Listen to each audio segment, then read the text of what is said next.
Welcome back. Tonight we invite you inside the locked rooms and silence-shrouded corners of the FBI's most secretive safe houses, the kind that don't appear on blueprints. Within this classified territory lie 10 first-hand accounts from witnesses who vanished after being placed under federal protection. They were told they were assets, that they were being hidden for their own safety. But what followed was unnatural silence, mirrored hallucinations, and environments that studied them as carefully as they were supposedly protected. These aren't fugitive stories or urban myth survival tales. These are recovered logs, leaked entries, and post-mission transcripts from secure U.S. facilities designed not just to contain people but possibly to reset them. The homes were sealed, the exits scrambled, and when something began whispering from the walls, only one truth echoed back. Protection was never the plan. These individuals were not hiding from something, they were hiding something. Subscribe the channel if you're ready to uncover the dark side of surveillance, the buried architecture of isolation, and the entities that don't need a key to get in. And if you've ever stayed in a government-funded location that didn't feel quite right, tell us, what did you hear whispering back when the lights went out?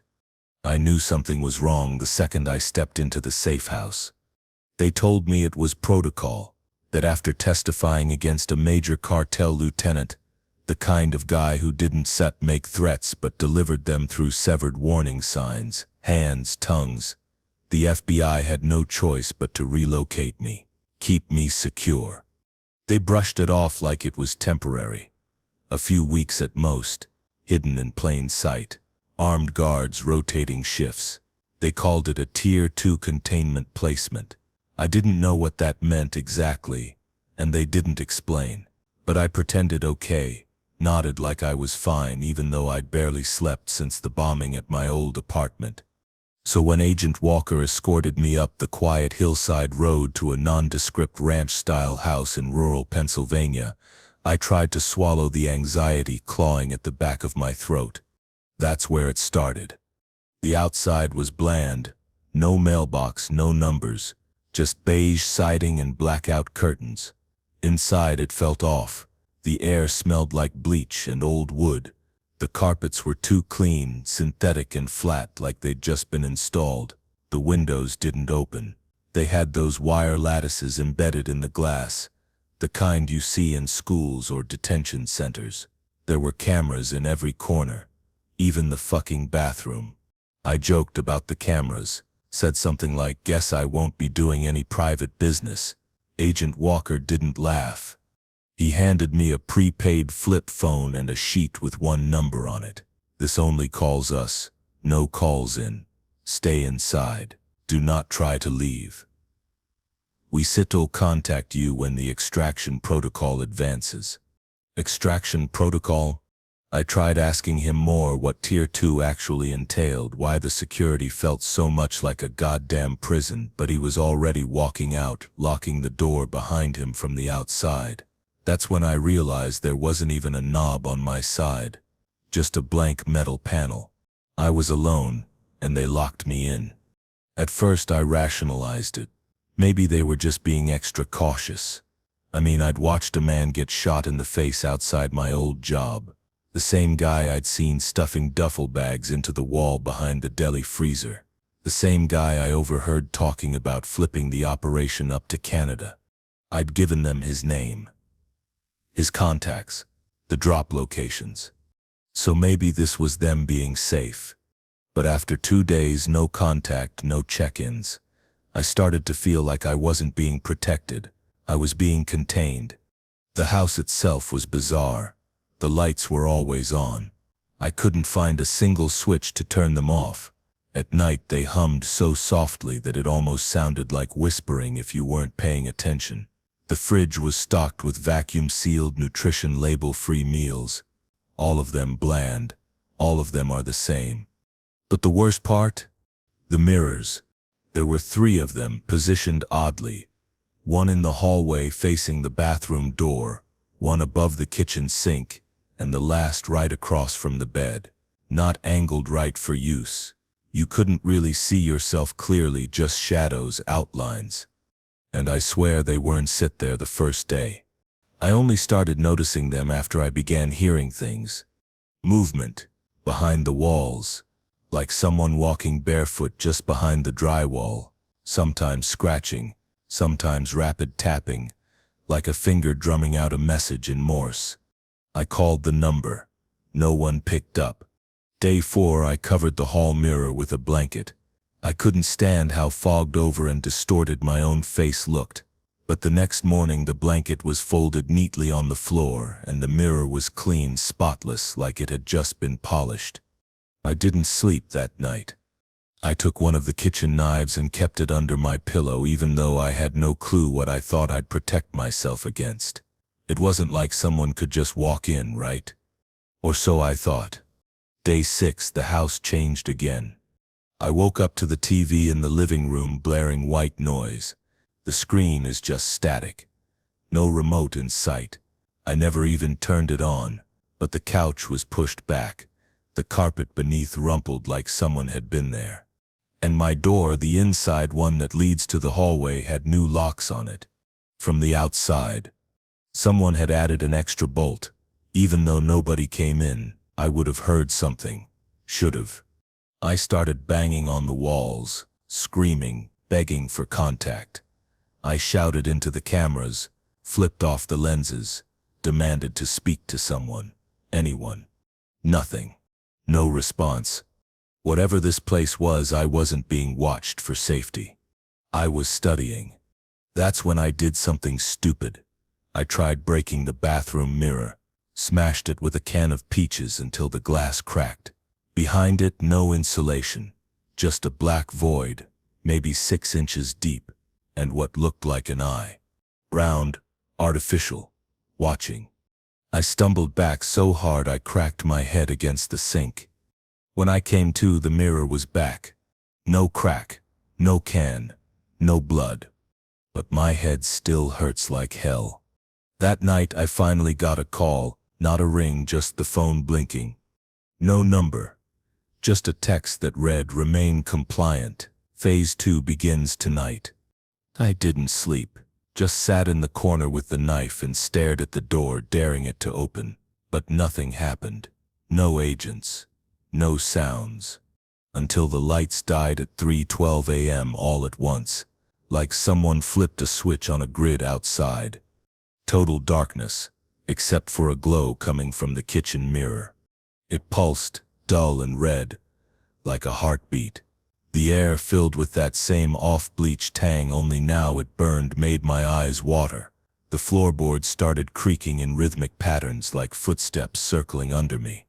I ran to the front door, pounded it, kicked it, tried stabbing the panel. Nothing. No knob, no hinges, just a slab of locked metal. That was 3 nights ago. Since then, no food has been delivered. The fridge is empty, the water runs but smells like sulfur. And the mirrors, God, the mirrors. They've started showing other things. Not reflections, but places I've never seen. A basement lit by a swinging light bulb. A hallway flooded ankle-deep in brown water. A room filled with dozens of TVs, all showing different people sleeping. And sometimes, they show me, but not from my point of view. From above, like the camera feed of a lab subject. This morning I tried cutting into the wall beneath the hallway mirror with the knife. I got maybe a foot deep before hitting something solid, not structural, like metal, with vents, as if the house was wrapped in its own containment cell.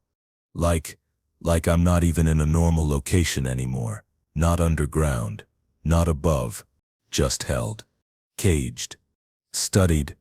I think the whispering is real now. Not the lights, not the hum, actual voices. They talk at night, through the vents. Tiny syllables in a tongue I don't know. Sometimes I hear my name, but always wrong, twisted, like it's stitched together by someone who's only seen it written. I don't think this is federal anymore. If it ever was. Tonight the text came again. Phase 3 begins now. We appreciate your participation. I don't know what Phase 3 means, but something is behind the mirror again. Watching. Closer this time. I can see it when I lean into my reflection, like it's beneath the glass, tracing my every movement. If this message gets out, if someone reads this, do not cooperate. I don't think I'm in a safe house. I don't even think I sit some on US soil anymore. And whatever they're doing here, it's not about protection. It's about replacement. He didn't blink. That's the first thing I noticed about him. The man they assigned to guard me when I was moved into the safe house, a safe beige 2-bedroom with way too many deadbolts, just stood in the corner of the room with his arms crossed, eyes on me, not blinking, not once. His name was supposedly Agent Harris, but he didn't move like a federal agent. He was too still. He didn't talk much either. No small talk, no warmth, no emotion, just constantly watching me. His uniform looked right: black FBI windbreaker, standard issue Glock on his hip, a radio clipped onto his belt. But none of it felt right. I asked the 2 field agents who dropped me off, is he like Secret Service or something? They just gave me this weird smile and said, Harris is Tier 1 clearance. He sets handled harder cases than yours. Then they drove off and left me alone with him. Let me back up. I was put under protection after testifying against my ex-boyfriend, Seth. He wasn't just my ex. He was the senior tech developer at a firm contracting directly with the Department of Defense. I found some files on his hard drive I really shouldn't have seen. I mean, encrypted blueprints for military satellites, some black sites map labeled Echo Frame, words like NeuroWeb consensus and population cycling. Yeah, wild stuff for a guy who claimed he just worked in data. Anyway, after I turned the flash drive over to the FBI, things went sideways. First, my car tires got slashed. Then my mom's house got broken into. I came home one night and found my cat dead in the bathtub. No blood, just placed there, like a message. That's when 2 federal agents called me in. Said the threats were credible and I needed to be pulled out immediately. Total blackout. No phone, no contact. Temporary surveillance asset protection. Fancy talk for you're gonna live in a house with someone armed and pretend the world doesn't know where you are. So yeah, that's how I met Agent Harris. He never introduced himself. Never said a word unless I spoke first. He had no visible ID, no badge, no paperwork. I asked to see it the first night. He just stared at me and said, "That SEP's not relevant for your protection." I couldn't sleep with him in the house. The way he moved was so off. Too smooth, like his body was tightly controlled, every step planned.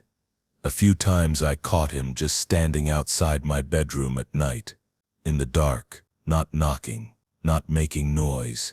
When I asked what he was doing, he said, "You called out." I hadn't said.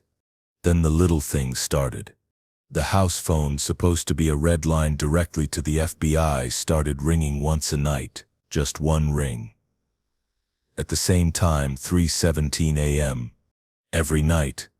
Harris never answered it. I tried once. Nothing on the other end. Just a low, breathy static that made my ear feel warm. Once I found paperwork in the kitchen drawer. Briefing documents with my name on them. Except the photo wasn't right. Same face, but different eyes, different expressions. Cold. Unfamiliar. In the photo I was smiling in a way I never have. It was dated 3 months in the future. When I asked Harris about it, he said, "That version of you isn't set relevant anymore." What the hell does that even mean? I tried to leave the house on day 6. Didn't announce it. I just quietly grabbed my coat. Opened the front door slowly. Somehow he was already outside, standing on the lawn across the street. He hadn't walked out the front door. I know that. I had been watching the hallway. There was no way. He turned and looked at me, then raised his hand and calmly motioned for me to go back in. That night I turned my bed to face the bedroom door so I could keep an eye on the hallway. I barely slept, but I saw something that made my blood run cold. At some point I must have dozed off with one eye open. When I opened them both again, Harris was standing in the doorway. His eyes were open wide, too wide, and he was mouthing something without a sound. Like a prayer. or a chant. When he realized I was watching, he stepped back silently into the hallway and closed the door with robotic stillness. I finally snapped on day 9. I used the old phone to call the number they'd given me from the start. After 6 rings, someone finally picked up. FBI Field Office, Special Agent Morales. I explained everything in rapid, breathless panic. Listen, the man here with me, Agent Harris. I don't think he sits with you. There sits something wrong with him. There was a long pause. Then Morales asked slowly, "Did you say Agent Harris?" "Yeah." "You're mistaken," she said.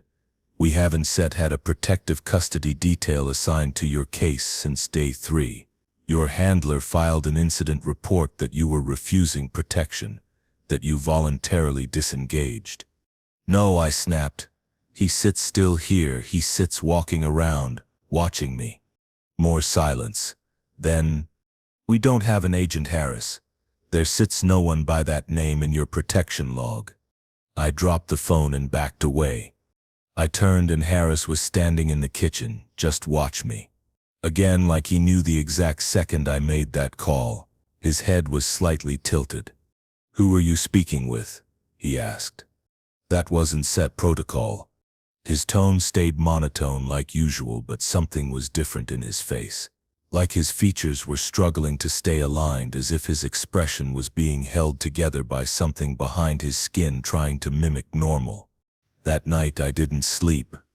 I shoved the dresser against my bedroom door, crawled into the closet with the knife from the kitchen, and watched the hallway light under the crack of the door. It never turned off. I must have fallen asleep at some point, because what woke me up next wasn't sound, it was a lack of it. Every noise in the house just stopped. The humming from the HVAC, the ticking wall clock, even the wind outside, it was all gone. Silent, thick, unnatural quiet. Then the sound came back all at once, like a switch had flipped. The wall clock ticked. The vents hissed, and my bedroom door handle began to turn. Slowly, despite the dresser, like he was testing me. I screamed.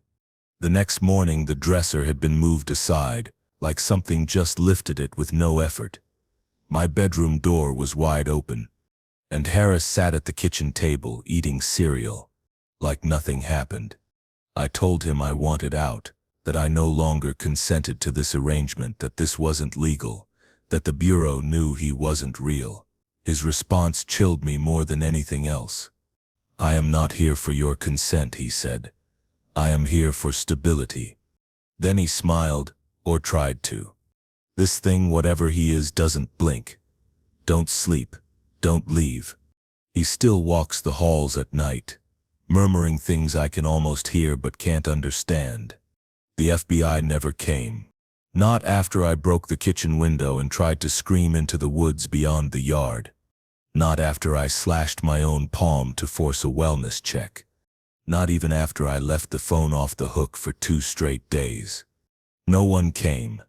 Today he stood over me while I ate the tasteless eggs he makes every morning.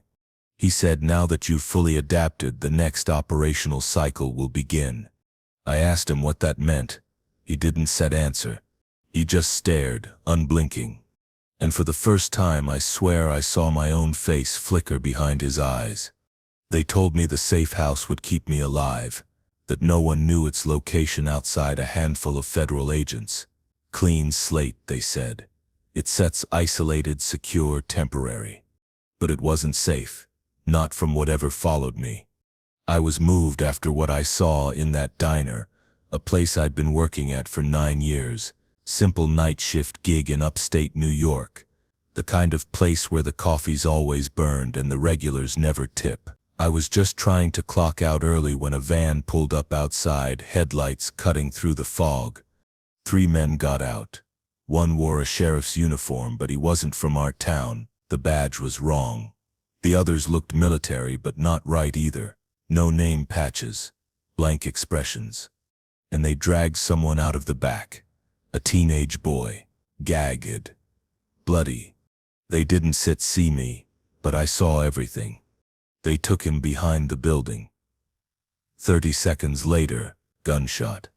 I never even screamed, I just backed into the supply closet and called 911, whispered what I saw, stayed hidden until I heard real sirens, real cops. But by then, the van was gone. So was the body. It didn't matter. By the next morning, I had an FBI agent in my living room telling me I wasn't safe. 2 days later, I was relocated. The safe house was a run-down one-story about 30 minutes from nowhere. No neighbors, no lights nearby. Just wind, pine trees, and silence. The house smelled like stale air and old wood. You could hear it creak at night. The kind of sound that makes you think someone's walking down the hallway even when you're alone. The agent reassigned me, Agent Kent, stayed for the first night. He gave me a satchel phone that only dialed the U.S. Marshals, told me not to answer the door unless I verified the code word and ran through lockdown protocols. He looked on edge, said there were elements connected to the incident that weren't accounted for. He didn't explain and I didn't ask. I just nodded and watched his SUV disappear down the dirt road the next morning. That was the last normal day. The first sign came at night. I just started falling asleep on the dusty couch when I heard knocking. Not banging, not someone pounding for help, just knocking. Calm, deliberate, tap, tap, tap, right on the back door, the one that faced the woods. I crept over and looked through the slat in the blinds. No one. But the doorknob was turning, slowly. Then it stopped. I called Agent Kent, straight to voicemail. I didn't sleep again until morning. The next night it happened again, this time at 2:13 a.m. After the knocking stopped, there were footsteps, not heavy ones. Soft, almost like a child walking barefoot. I think that's what made it worse. It didn't sound violent. It sounded gentle, inhumanly gentle. And I could feel it, like something was standing just on the other side of the door listening. I never opened it, but every morning I'd find the porch covered in muddy footprints, bare ones, leading in a perfect circle around the house. Agent Kent never came back. The number stopped working. I tried calling the marshals on the emergency line. All I heard was static. Then something else. Breathing. Slow, too slow, like whatever was on the other end didn't have lungs. I hung up and unplugged the phone. By day 6, the knocks came from multiple doors. No patterns. Random timing. Sometimes I'd fall asleep and wake up to quiet. Then a knock would come from the window behind me. Once, just once, I heard it speak. It didn't sound like a voice. It sounded like someone trying not to sound human, like they were mimicking speech. Syllables stretched too long, echoing behind the glass. It said my name. Not shouted. Whispered, like it was trying to see if I'd answer. I pressed my hands over my ears and waited for sunrise. By then I had duct taped the doors, blocked every window with furniture. I left the lights on constantly, even though the bulbs flickered and faded every night around the same time, 2 a.m. to 3:33 a.m., like something was draining the house. The air grew heavy too, not like humidity, more like pressure. Like the walls were getting closer. And the worst part, I started remembering things that hadn't happened. Flash memories of standing in the woods at night. Of tearing open the boy's mouth so he'd stop screaming. Of burying something in the floorboards of the safe house, even though I hadn't touched them. I thought I was breaking down. Until I found the crawl space. There were 6 floorboards in the bedroom that didn't line up perfectly. I don't know what made me pry them up. Maybe I was hoping to find some kind of logical explanation. Rats, mold, wires. What I found was a small, torn photo, burned around the edges. It showed the diner from the night of the crime. Only, I was in the picture. Outside, standing near the van, smiling. I couldn't breathe. That night I didn't hear knocking. Instead, the back door swung open on its own around 2 a.m. Wind didn't do it. It was locked. Duct taped. I just watched it creak open from the hallway, frozen with fear. I was holding a knife, hands shaking so hard I nearly dropped it. Then I saw something inside the doorway. Tall, pale, completely motionless. Like it was waiting. I didn't set move. It didn't set move. It stayed there until the sun came up. When I finally blinked, it was gone, but the door was still open. The grass wasn't trampled. No footsteps this time. Just silence. A loud silence that felt like it was pressing against my skull. That morning I packed a bag. I didn't care about clearance or permissions or contacting the bureau. I just walked down the dirt road until I saw a truck, flagged it down, lied about being lost. The guy dropped me off at a gas station 3 towns over. I called a cousin I hadn't spoken to in years, told her a version of the truth and begged her to pick me up. I've been staying in her basement for a week now. No phone, no address under my name. But last night I woke up at 2:13 a.m. and found her standing in the corner of the basement. Just standing there. She didn't seem to hear me at first. Her head tilted like she was confused. Then, without blinking, she said, "Something followed you." She went back to bed after that like nothing happened. This afternoon she doesn't remember. Says she never went downstairs. Once did stop rubbing her arms though. Keeps saying it feels like the air is too tight. I haven't told her anything. I don't think it matters anymore. Whatever I saw behind that diner, they said I was the witness to a crime. But maybe I wasn't just watching. Maybe I was part of it. Maybe that's why it followed me. Maybe that's why it's still here. The safe house wasn't the first red flag, it was the silence on the ride there. No one talked. Not the agents. Not my husband. Not even my 2 kids. We were all on edge, sure. But this silence felt thick, like the kind that hums inside your skull. You feel it more than hear it. It should have felt like relief. After everything that had happened, the break-in, the threats, that unmarked SUV parked on our street every night for a week, we were finally safe. But from the moment we pulled into the gravel driveway of that old farmhouse, I felt something off. I wish I'd trusted that feeling. The house sat on a hill, far from any neighbors, surrounded by tall grass and trees dense enough to block cell signals. Classic invisible location protocol, the agent said. It looked abandoned. The porch sagged, the windows were covered with security film from the inside, and the air smelled like something had died in the walls a long time ago. My daughter whispered to me, "It smells like something bad happened here." They told us a protective detail would be living on site in a trailer out back to reduce contact. We weren't to leave the house under any circumstances unless the marshals initiated relocation. We followed the rules, but it didn't matter. That first night we settled in as best we could. The power worked, but the lights flickered constantly and the heat was unreliable. My husband tried to act strong in front of the kids, but I could see it in his face. He was scared. Everything felt wrong. I barely slept.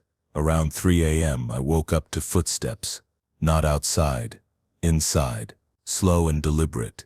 Someone walking across the floorboards in the hallway. I grabbed my phone, but of course no service. There was a sat phone the agents left us, but no one picked up when I called. The next morning I asked the kids if they'd heard anything. My son rolled his eyes. My daughter stared at the floor for so long I thought she didn't hear me. Then she said, "I think someone sits in the walls." I laughed it off at the time. Just nerves. Anxiety. Kids get weird when their whole life is upended, right? That was day 2. The last day I saw my family together. By day 3, everything started to unravel. It started with the doors. In the middle of the night, I found the back door wide open. Nothing was out of place, no sign of forced entry, but the air inside the house felt swampy, like it had sucked in all the cold from the woods outside. I locked it again, checked every room. Everyone was asleep. I thought maybe my husband forgot to latch it. But then the next night my daughter's window cracked open, just a sliver, and she was gone. Gone. Her bed was still warm when I touched it. Her favorite stuffed rabbit was on the floor, twisted like it had been yanked from her arms. She wasn't the kind of kid to wander. Ever. I screamed for help, ran down the hallway, pounded on the walls. My voice bounced off the rotting wood and stale air, but no one answered. No reply from the agents out back. No headlights. No footsteps. Not anything. I shook my husband awake, panicking. Only it wasn't him. There was a man in our bed, but when he rolled over to face me, it wasn't my husband's face. It looked similar. Same beard, same hair, but the eyes weren't right, too wide, too dark, too still. Like they had been worn by something else. He smiled and said, "She sips not missing. She sips becoming something useful." I ran. I don't know how I made it down the stairs. Somewhere along the way I cut my foot on a piece of shattered glass. I don't even remember doing it, but the blood soaked through the sock fast. I made it into the kitchen, tried the front door. Locked. Chained from the outside. I grabbed the sat phone, my hands shaking so violently I could barely punch in the emergency code. Static. And then a voice. My daughter Sip's voice. But wrong. Warbly. Like it was underwater. "Mama," it said. "We sit her on the floor." I dropped the phone. Backed away. My vision was spinning, stomach twisting like something inside me knew this wasn't something human. This wasn't a break-in. It was something worse. Something we'd let in. I ran to my son's room next. His bed was empty. The window is open. No signs of struggle. No note. Just one of his sneakers sitting underneath the bottom bunk like he'd vanished mid-step. The not my husband came back downstairs around dawn. He stood in the doorway drinking coffee like nothing happened. Smiled with that same too wide mouth and asked me if I wanted breakfast. I locked myself in the upstairs bathroom for hours. Tried everything, called the marshals again, emailed my contact agent, even broke into the emergency radio unit in the hallway closet. All dead signals. No response. That night I set up a chair in front of the bathroom door and stayed inside. I couldn't sleep, just sat there holding a kitchen knife, staring at the gap beneath the door. Still boards, creaky floor, that smell like dirt and something wet growing underground. Then just before dawn I watched shadows move under the door. And I swear to God one of them whispered my name 4 times in a row. Each time slower than the last. When I finally came out, the man who wasn't my husband was gone. So was every photo in the house. Every picture of my kids. Every item that proved they were ever here. Their clothes were gone. Their toothbrushes. The crayon marks my daughter left on the kitchen wall were painted over. Like they'd been erased. It's day 6, I think. I've stopped flipping the pages on the calendar. The agents never came back. I walked out to the trailer. It was empty. Doors wide open, no uniforms, no weapons, just beds made perfectly, like no one ever used them. I don't think they existed at all. Or if they did, they weren't set agents. I've started hearing them under the floorboards now, scratching, sometimes tapping in threes, sometimes laughter. Sometimes my own voice mimicked back at me in a low, warped whisper. I tried to leave. We walked down that long gravel path to where the SUV had dropped us off. After 20 minutes of walking in one direction, I ended up right back in front of the porch. This house doesn't let you leave. I think it's feeding off me now. Leaving little echoes behind, a soft giggle in the guest room, the scent of my husband's aftershave in the hallway.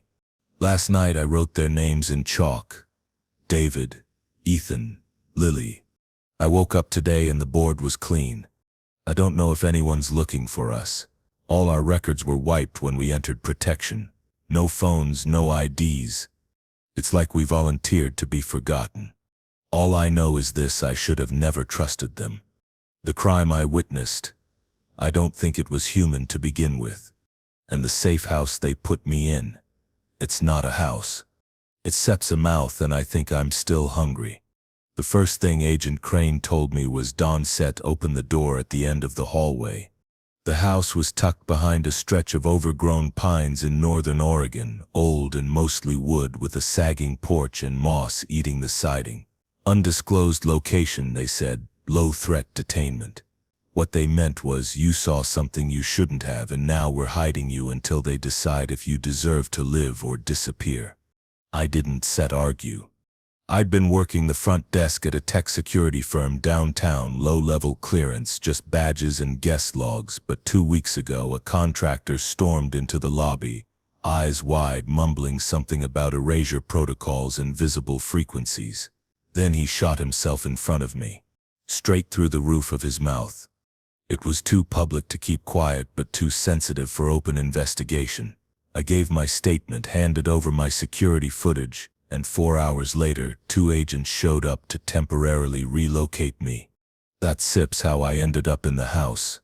They gave me a room upstairs, sparse furnishings, bed, desk, a locked cabinet I wasn't allowed to touch, cameras in 2 of the corners.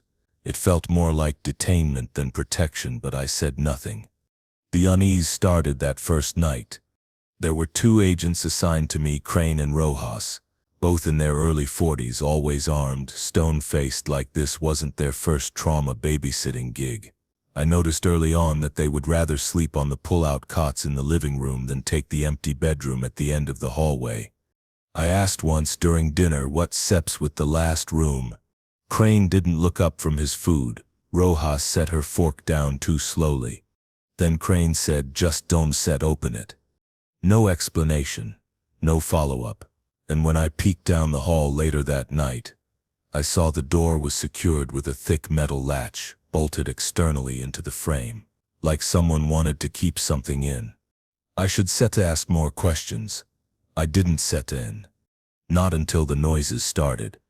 It was around 3:40 a.m. when I heard the first one. Not loud, just soft shifting, like someone dragging their hand across old carpet.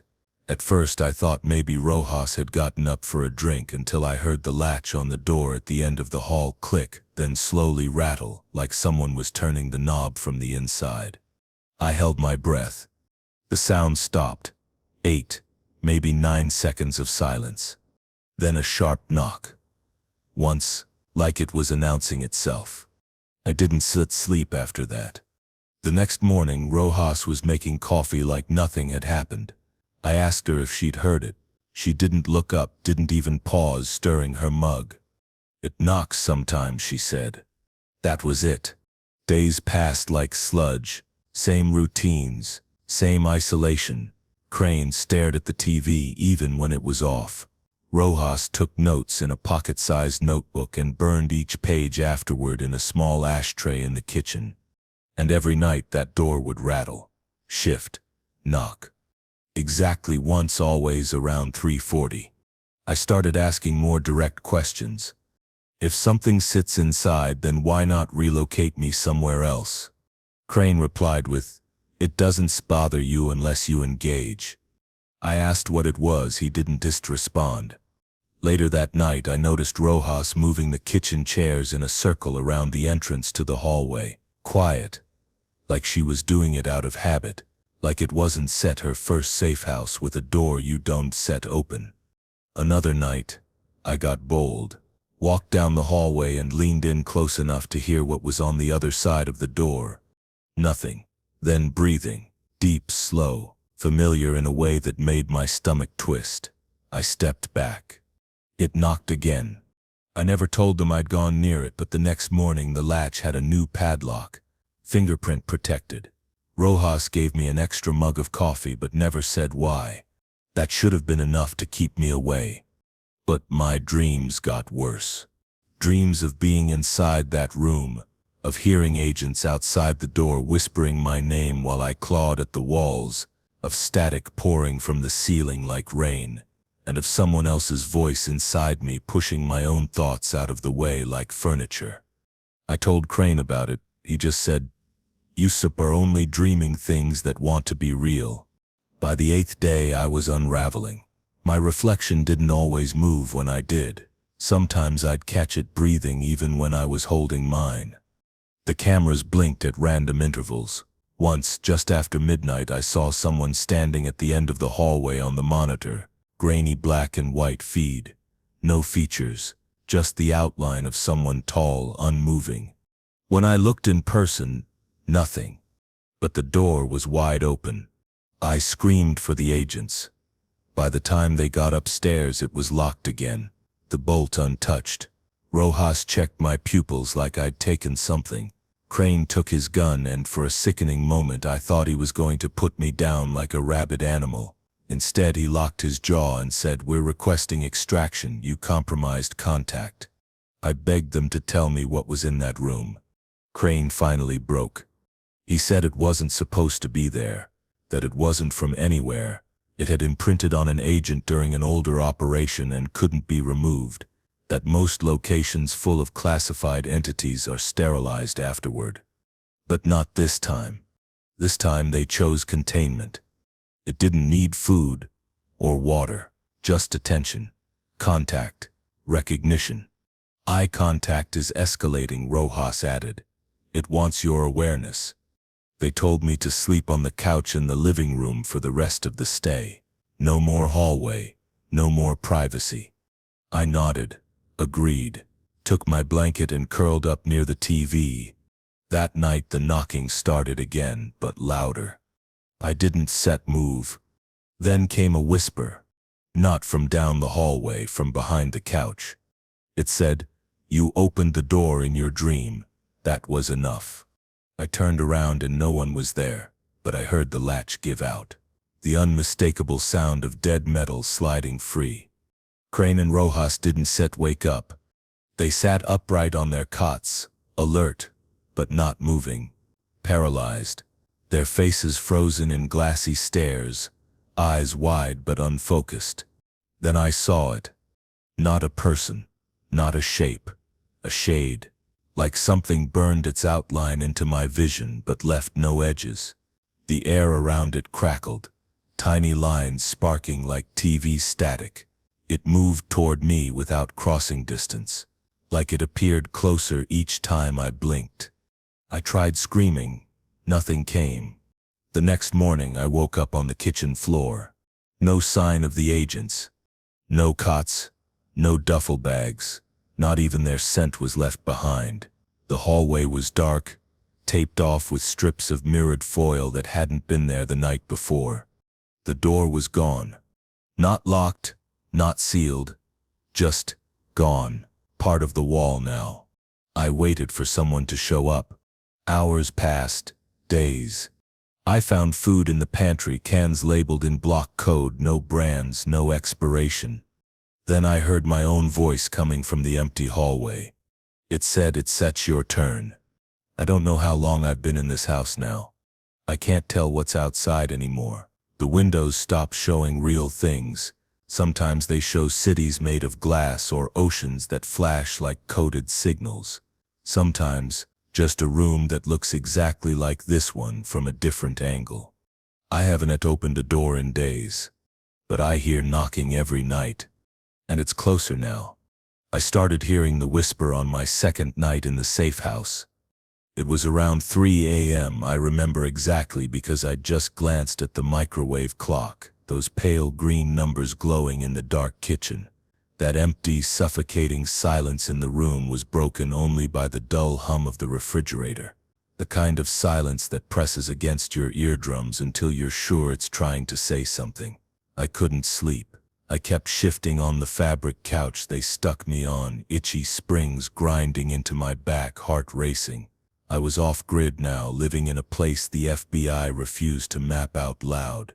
No address, no neighbors. And someone wanted me dead. That's what they told me. Then I heard it.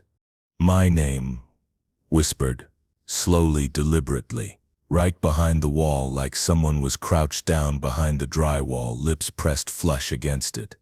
At first I thought it had to be my mind playing tricks on me. I hadn't slept for hours. Sleep deprivation creates hallucinations. That's basic. I'd read about it before, but I just sat there anyway, frozen for a full minute, heart hammering, staring at that cracked patch of plaster by the floorboards like I was waiting for it to peel open and speak again. It didn't set. Not that night. But it came back. It always comes back. I'm not crazy. I should probably start at the beginning, right? 3 days before that whisper, I was just a regular library assistant, filing overdue books and relabeling dusty manuscripts for $8 an hour. It was quiet work. Repetitive, sure, but mindless and safe. I liked it that way. That morning I got in an hour early like always. I walked in through the back to clock in and found 2 men in dark suits rifling through our archive room. No appointment, no explanation. They wore thin gloves and had clipped badges, too official looking to question. Routine classification work, one of them said.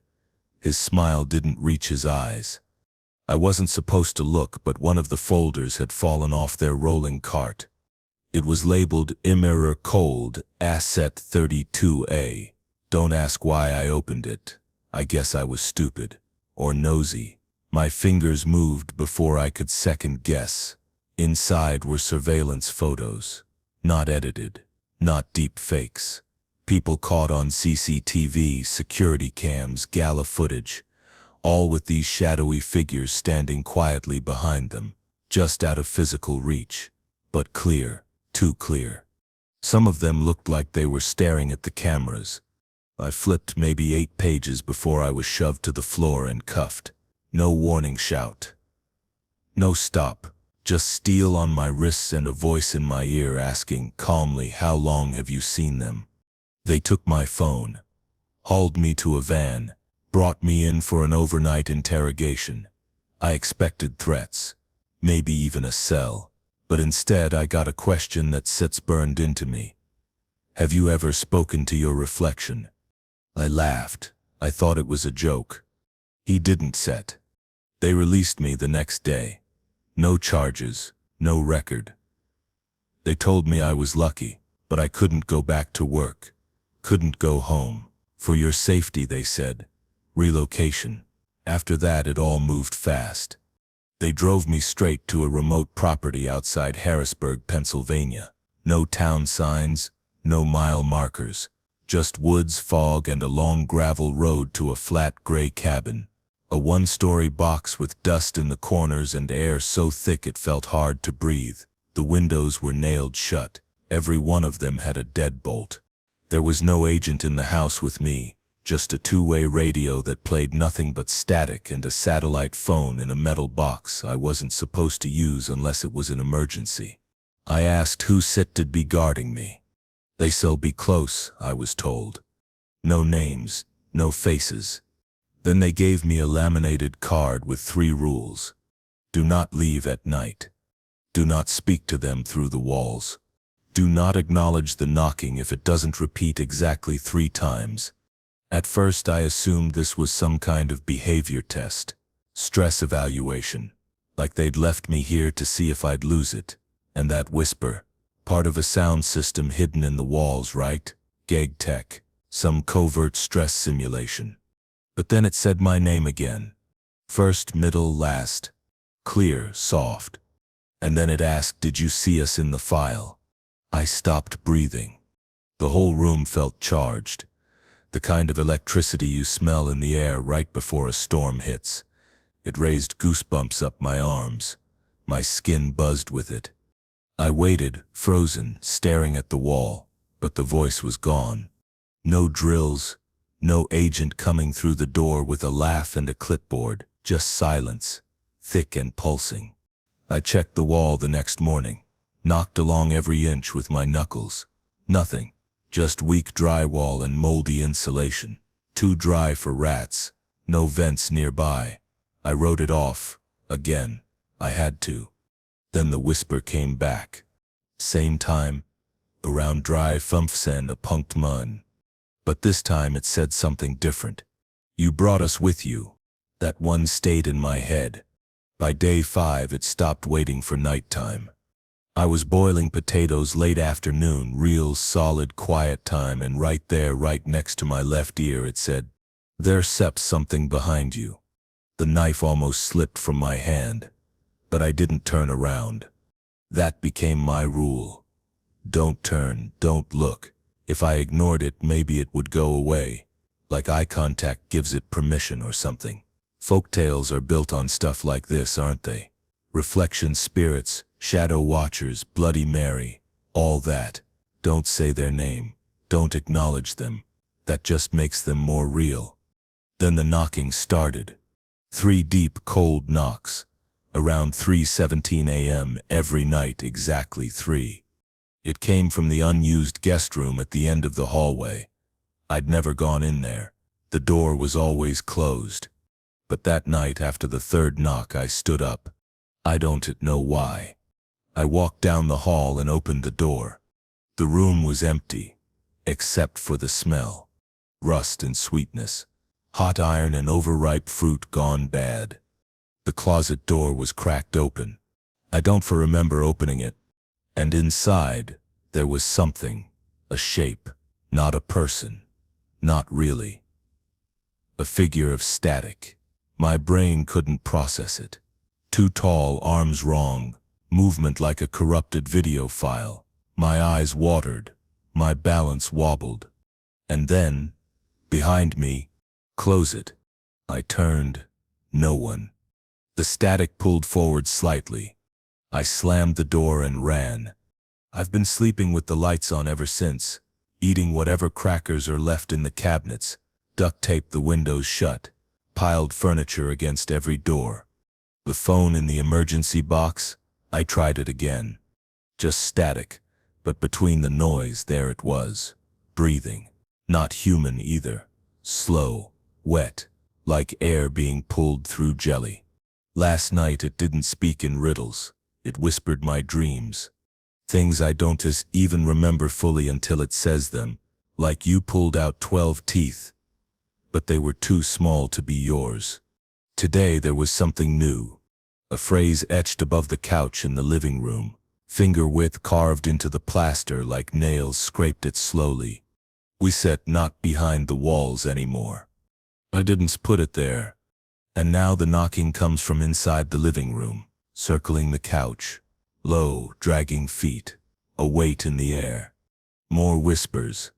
Some of them sound like me. One paused right behind me and said they can hide you from yourself. I don't think this is protection. I think the house is a trap. Not to keep things out, but to keep whatever this is inside with me, or part of me. Maybe I brought it here without realizing it. I don't care anymore. Tonight, I sip not waiting until 3 a.m. I sub leaving. Even if I have to sprint through the woods barefoot with nothing but my torn notebook and this nightmare pressing against my spine. I just need to know if there's still me out there.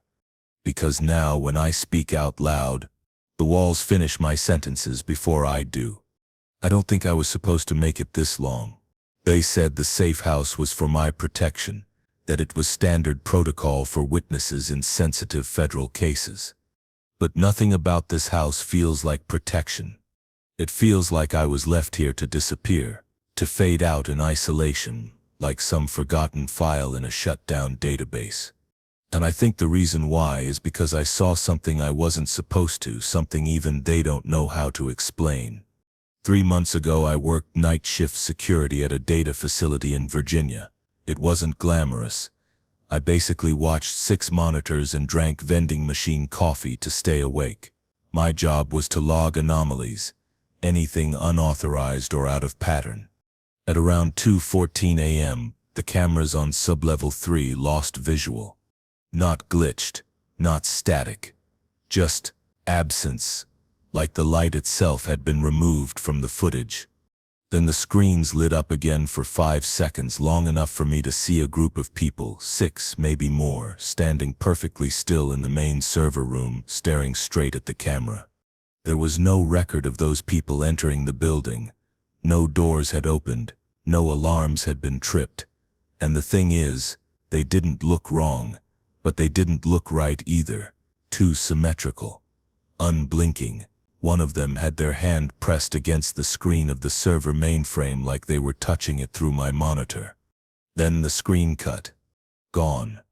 Left behind was server static and a single word printed across the internal logging system: seed. I reported it.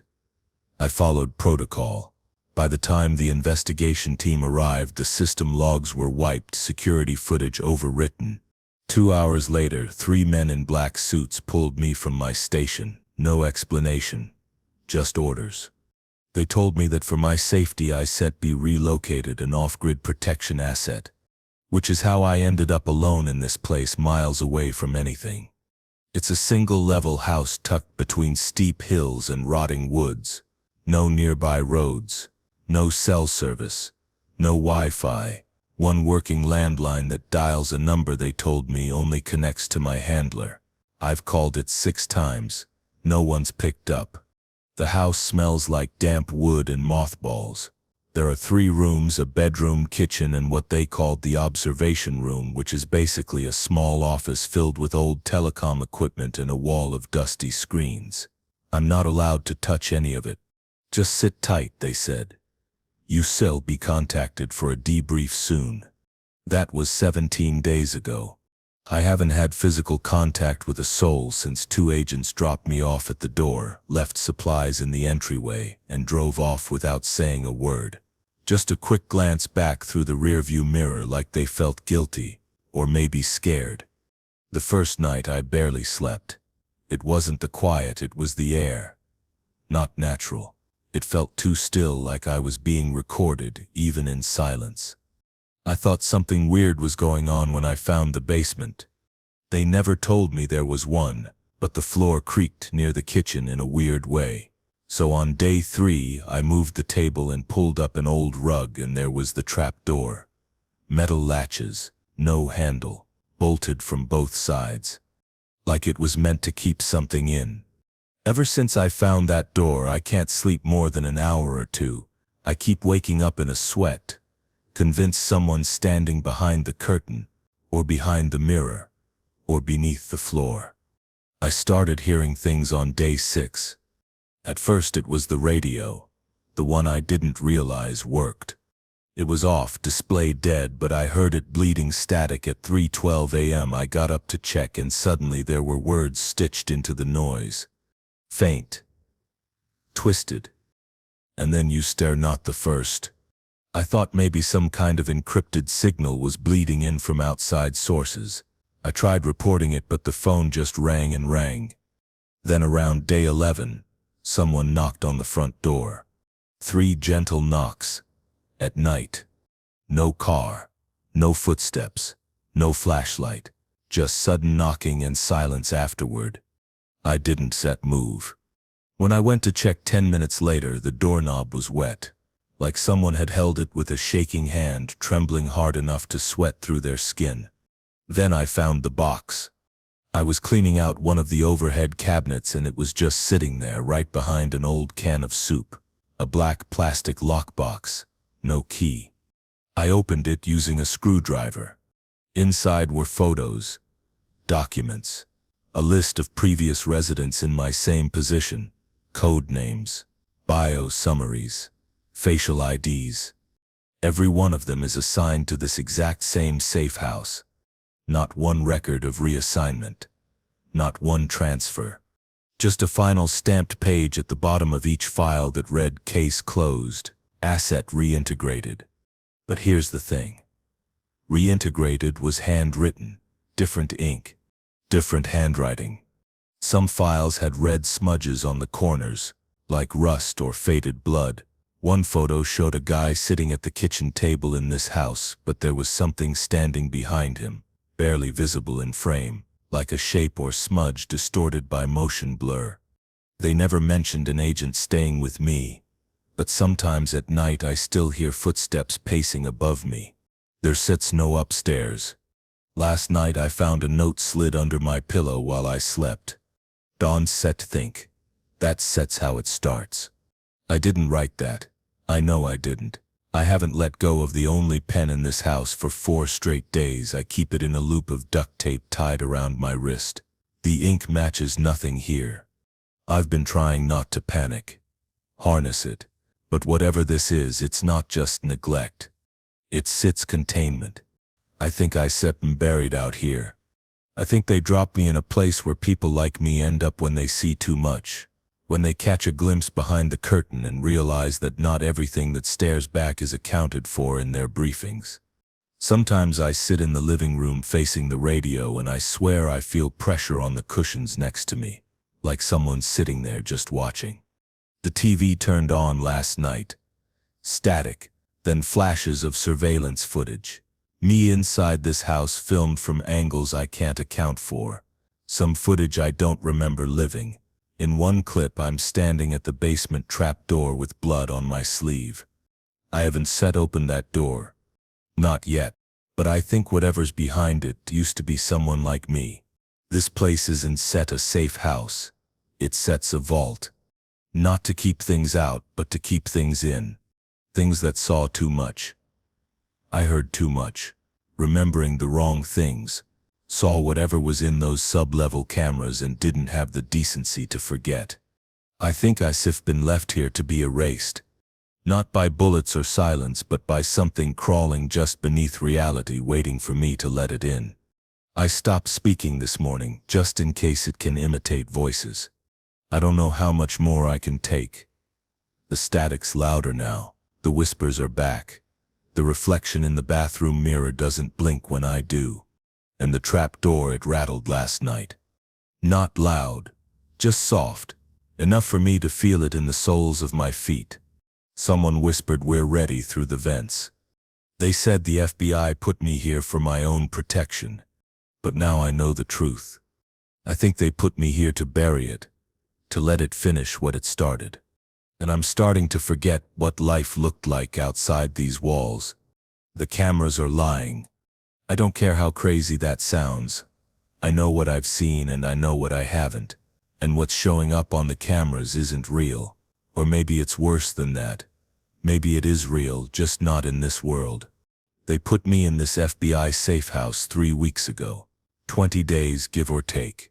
You lose track of time fast when you're not allowed to leave, when no one answers your calls, and your only window shows the same dying tree and barbed wire fence every single day. I've stopped opening the blinds. Nothing changes. Ever. They said it was for my safety. That I'd witnessed an event the government couldn't risk leaking.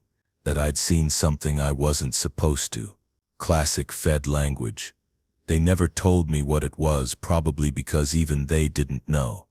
What I know is that I went into a subway tunnel in New York chasing my missing older brother and came out covered in blood, screaming and broken.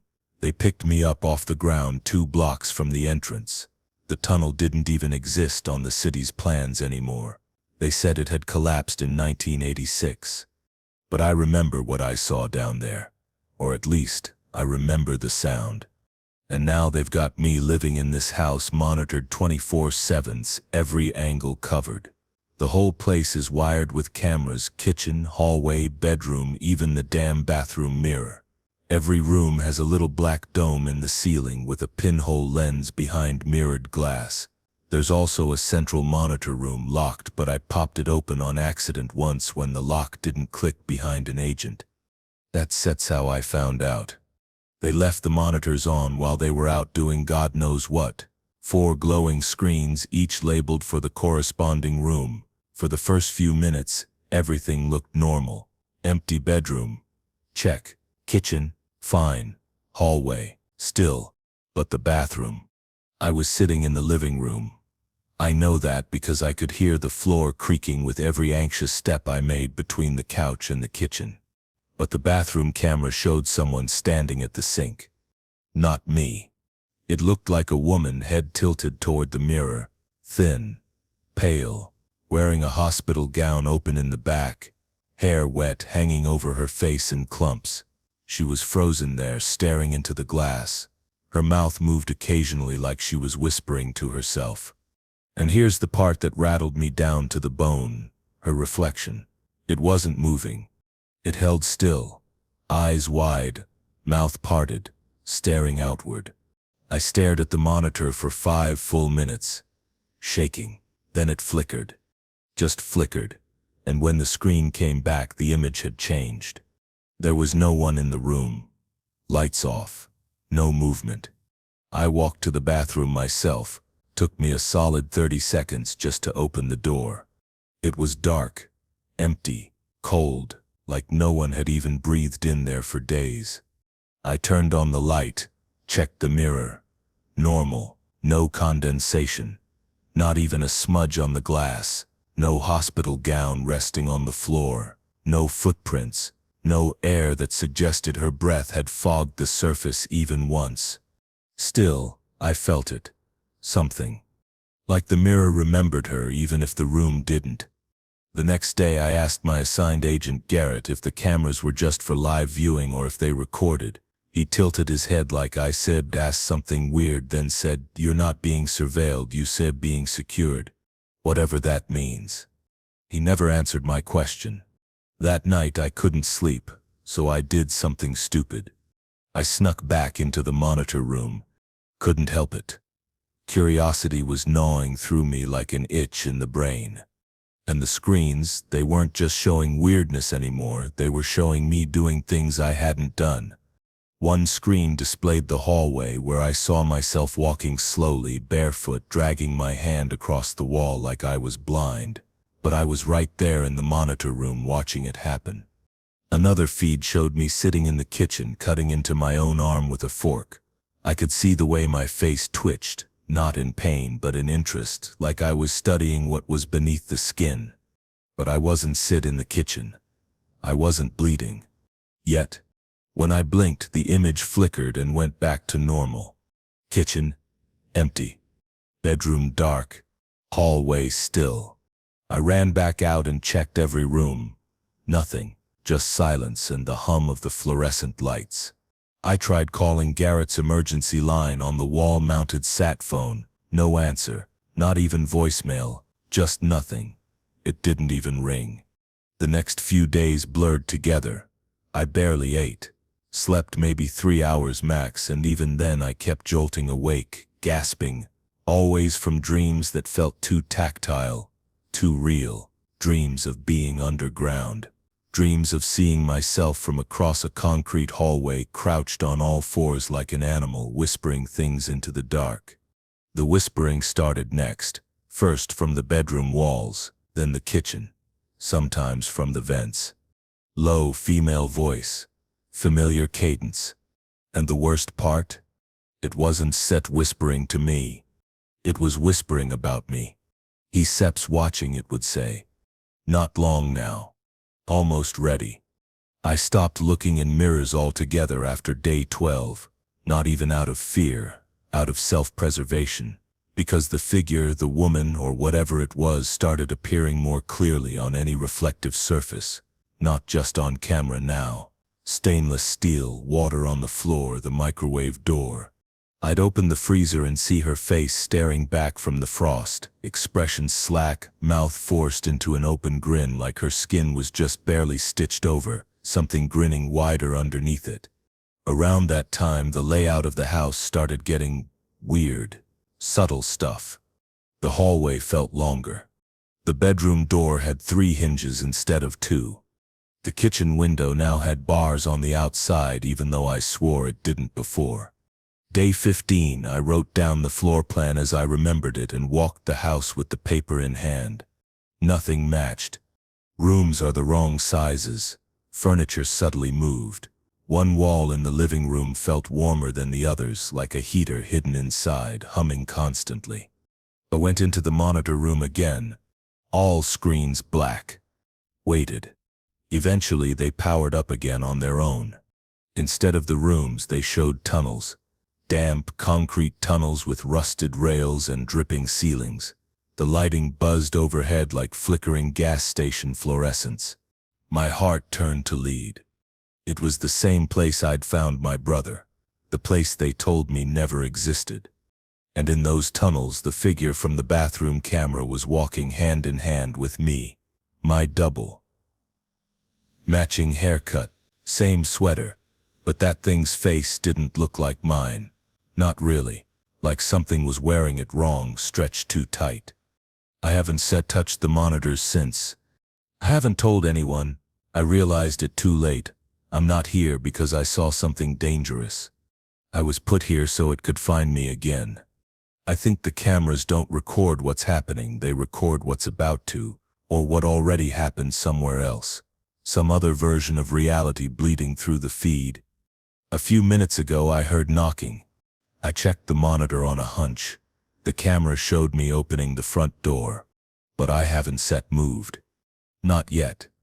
I'm just sitting here, holding the hammer I've kept under the couch for emergencies, heart beating like I've swallowed a live animal, staring at the closed door. But the man on the screen has already opened it, and something is stepping inside. The first time the thought really hit me that I wasn't in a safe house but some kind of controlled experiment was when I found a camera inside the refrigerator. Not behind it. Inside it, in the corner, tucked just above the light bulb like it had been embedded right into the plastic, tiny, but wired, facing inward. What the hell are they watching in the fridge? That was day 12.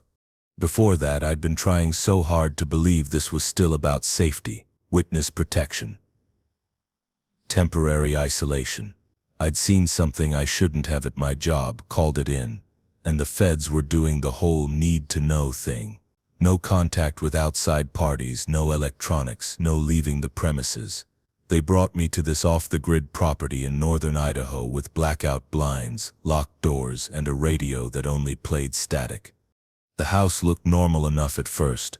Wood walls, musty carpet, canned food in the pantry stacked like someone really wanted me to know they cared. But little things started happening that gnawed at me. Every night at exactly 3:01 a.m., the lights in the hallway flickered twice. Not a glitch. Not sometimes. Every night. 2 flickers. 3 minutes past 3. It wasn't power surge behavior. I clocked the smoke detectors. They didn't dim, just the hallway lights. I asked the agents, there were 2 that rotated shifts, if I could get a maintenance check. Agent Davis laughed. Standard system echo, he said. Built-in redundancy test. That's not a real thing. I searched for that phrase every way I could before they took my phone. I started keeping notes in a little red notebook I swiped from the kitchen drawer. Everything they said, how often they checked in, how long food restocks took, any weird noises at night. At first it was little stuff. A voice whispering from the attic. Dust patterns that didn't line up with the air vents. One spoon that was always warm no matter where I stored it. Then came Joseph. He didn't walk up the dirt road, he didn't drive, he was just there outside the house one afternoon, leaning against the fence with a thermos and a tired look on his face like he'd been standing there for hours. I nearly called the emergency line. But before I could pick up the sat phone, he raised his hand in this slow-motion kind of wave and said, "Calm down. I worked at this house 5 years ago." I didn't believe him at first, thought maybe he was running a social engineering scam, but he walked me through parts of the property only the agents would know, like the hidden floor safe in the laundry room I hadn't even noticed. He told me his name was Joseph Maynard, former FBI field operative, said he used to work detail at safe houses like this one until he quit for reasons he couldn't ignore anymore. "Look," he said, "I know you think they protecting you, but come on. Have you ever spoken directly to anyone since they dropped you here? No. Ever met your handler in person? Gotten a concrete timeline? No. Have you ever seen the same agent twice?" That stopped me. I thought I had. They all wore the same generic gear, same vests, same stoic expressions. Safe houses, they sit not hiding you from the world. They sit there hiding what happens to you from everyone else. I asked what the hell that meant, and he said, they record behavioral response to isolation, surveillance, environmental manipulation. That's what this place is. A live test site. Each one is different. Yours runs on exposure theory. They flood you with low-level anomalies to see how long you hold it together. You think this is a game? No, he said. I think you set the mouse, and the maze doesn't have an exit. Then he looked me dead in the eye and said, they sit'll make you think you safe, that they sit'll come back for you, they won't sit. I didn't sleep that night. The next morning his thermos was still on the fence, but Joseph wasn't there, and no agent on duty would acknowledge I'd ever even seen someone. I told Agent Reeves I had spoken with a man claiming to be former bureau. She made a note on her tablet and said, "No unauthorized personnel have accessed this location. That's SEP's productivity stress manifesting." Productivity? I'm not doing anything in this house. What productivity? After that, things got stranger. The kitchen clock started reversing for 2 minutes every morning. The same bird would land outside the window at 9:46 a.m. Exactly every day, blink 5 times, then leave. I turned over a floor mat and found an electrical panel labeled cognitive loop, do not bypass. It wasn't connected to anything I could see. That's when I started testing things. I stopped eating for 48 hours. No response. I left a note under the back door jamb, "Let me go." The next morning it was gone, replaced by a single green marble on the countertop. I jammed the camera in the bedroom with a towel. Within an hour, a soft knock hit the door. Agent Reeves, suddenly present, asked through the glass, "We setch seeing a gap in our telemetry. Are you all right?" Telemetry. That's SEP's not how protection works. I finally snapped on day 19, tore open every cabinet, cracked the wall open with the backside of a toilet lid, found bundles of copper wire and motion triggers where there should have been studs. I scraped away part of the wallpaper and uncovered layers of old signatures, names written in fading Sharpie, dozens of them, some scratched through violently, some circled. Then I found it, tucked inside the floor vent, wrapped in wax paper. A photo, black and white. Timestamp from 1992. It showed this house, same structure, unchanged, but in front of it stood a man holding a newspaper. Kneeling beside him was a woman. They were both blurred strangely, like the camera had captured them moving slightly out of sync with the shutter. On the back of the photo was written, "Subject 14 resisted cognitive wash. Timeline closed. The structure is stable. Structure stable. Like this house is the experiment. We just happen to be the ones let inside temporarily, to see how long we last before unraveling." That photo, gone the next morning, just not in the vent anymore. But my notebook, the one I'd written everything in since day one, blank. Every single page empty. They didn't even bother tearing it out, just reset it. Like formatting a hard drive. So here I am writing this again on towels, walls, my own arms, with a dry ink pen if I have to, because I want someone out there to know. They don't build safe houses to protect people.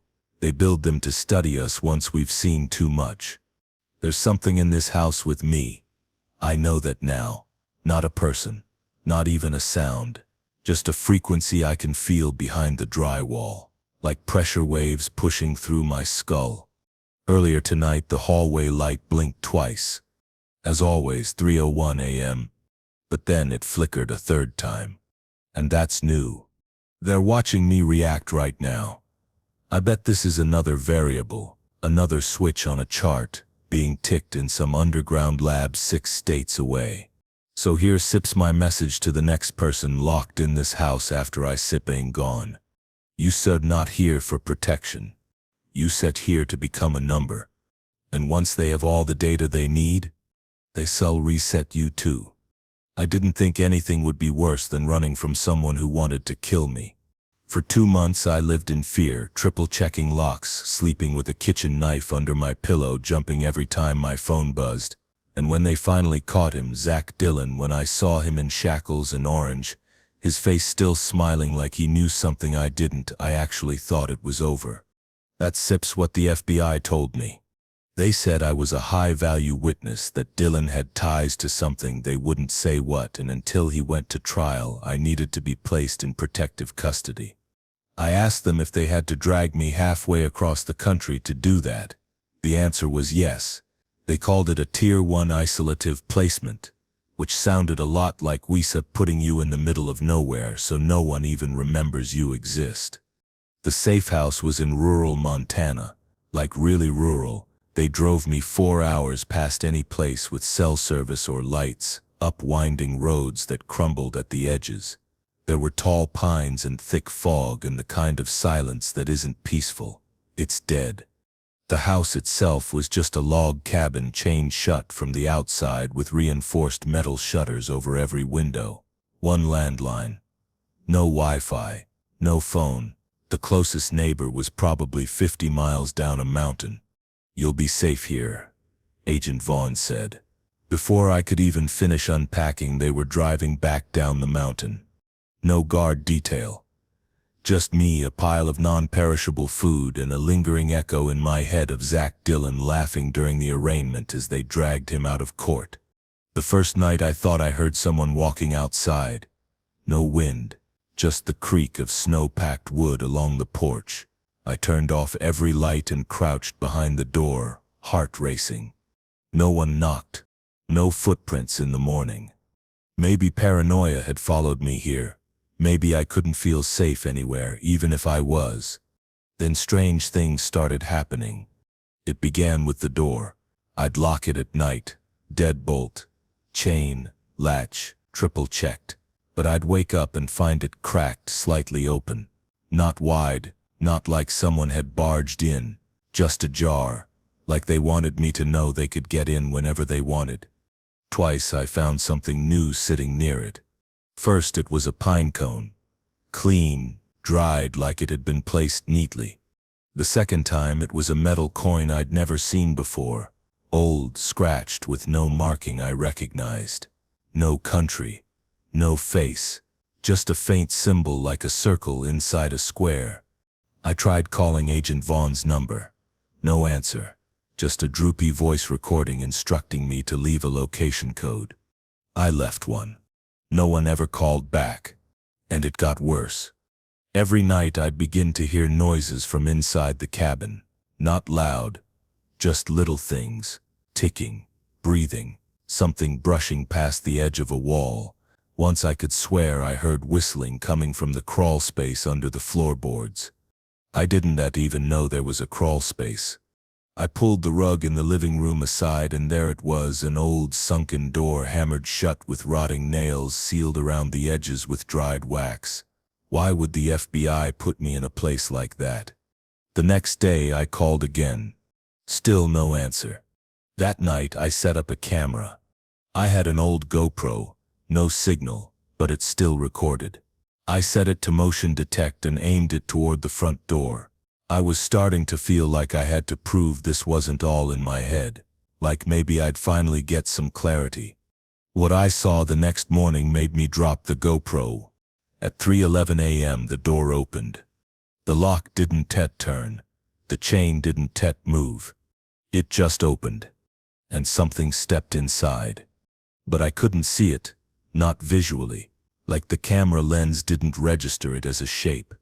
The air behind the door just shifted, like hot air warping upward in a heat wave. This moving distortion slid into the room and hovered. And the crazy part? I could hear humming. Faint. Almost familiar. It moved straight toward the bedroom and vanished off screen. That same morning I found the hallway mirror shattered. I hadn't set her to crash the night before. There was no glass on the floor. Just a perfect web of fine cracks, like it had been broken without pressure, like it had fractured itself. More days passed. Dillon's trial was supposedly scheduled for the 14th. I circled the date in the FBI-provided folder they gave me. One of the only pieces of information I had. If I could just make it to the 14th, they'd pull me out. That's what Vaughn said. But the 14th came. And no one came for me. No calls, no knock, no helicopter like they'd said. Just silence. And then that night the whispering started. At first it was soft, unclear, coming from different points in the house, echoing like it was getting piped in through the plumbing. Then it got more distinct. It was my name. My name over and over in different tones. A child's voice. Then something deeper, something layered, like there were voices inside voices. I sat on the floor in the shower with the faucet running just to drown it out. The next day there was something new on the table. The Polaroid. One that hadn't been there the night before. It showed me sleeping. In bed. Last night's clothes. Face half lit from the moonlight in the window. And standing in the corner behind me. Something tall. I flipped the photo over. Nothing written. Just a smear of black ink. I don't know what the hell this place is. I don't think the FBI had any intention of bringing me back. At this point, I'm not even convinced they're still watching me. I keep replaying something Dylan said during the hearing. The thing that didn't make sense at the time. He looked directly at me and mouthed, "You think you escaped me." Like maybe it wasn't about him. Like maybe it never was. I didn't escape the killer. I escaped what he brought with him. What he fed. And now it followed the trail. Through me. I think the safe house isn't keeping the outside world away from me. It sits keeping me away from the outside world. It sets a cage. A cage for something worse. And it sits not just in the house anymore. It is the house. The cracks in the wood. The whispering vents. The warped reflections in puddles. The fact that I haven't seen the sun move in days. There sits one more thing. I'm looking at the door right now. There are footprints on the inside. And they don't start near the door. They start under my bed.